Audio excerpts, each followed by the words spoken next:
Crypto currency transactions നിങ്ങളായിട്ട് report ചെയ്തില്ലെങ്കിലും government നിങ്ങളെ ട്രാക്ക് ചെയ്യാൻ പല വഴികളുണ്ട്. നിങ്ങൾ നടത്തുന്ന ഓരോ ക്രിപ്റ്റോ ട്രാൻസാക്ഷൻസിനും 1% TDS ഡിഡക്റ്റ് ചെയ്യുന്നുണ്ടെന്ന് അറിയാമോ?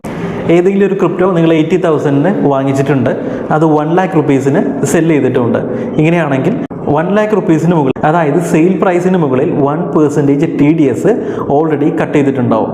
ഇത് ഗവൺമെൻറ്റിലേക്ക് പോകുന്ന ഇൻഫർമേഷനാണ്. സോ ഗവൺമെൻറ്റിന് നിങ്ങൾ 1 ലക്ഷം രൂപയ്ക്ക് ക്രിപ്റ്റോ സെല്ല് ചെയ്തിട്ടുണ്ടെന്ന് ഈസി ആയിട്ട് മനസ്സിലാക്കാവുന്നതേ ഉള്ളൂ.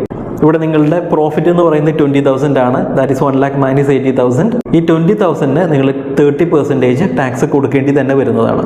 ഇനി നിങ്ങൾ ഡയറക്റ്റ്ലി ഒരു ക്രിപ്റ്റോ സെല്ല് ചെയ്തിട്ടില്ല, സ്വാപ്പിംഗ് ആണ് നടത്തിയെന്ന് കരുതുക. മറ്റൊരു ക്രിപ്റ്റോ കറൻസിയുമായിട്ട് നിങ്ങൾ സ്വാപ്പിംഗ് ആണ് നടത്തിയിട്ടുള്ളതെങ്കിൽ ആ സ്വാപ്പിങ്ങിൻ്റെ വാല്യൂ എത്രയാണോ അതിന് മുകളിലും TDS ആപ്ലിക്കബിലിറ്റി വരുന്നതാണ്. അവിടെയും 1% ഡിഡക്റ്റ് ചെയ്യുന്നത് തന്നെയാണ്.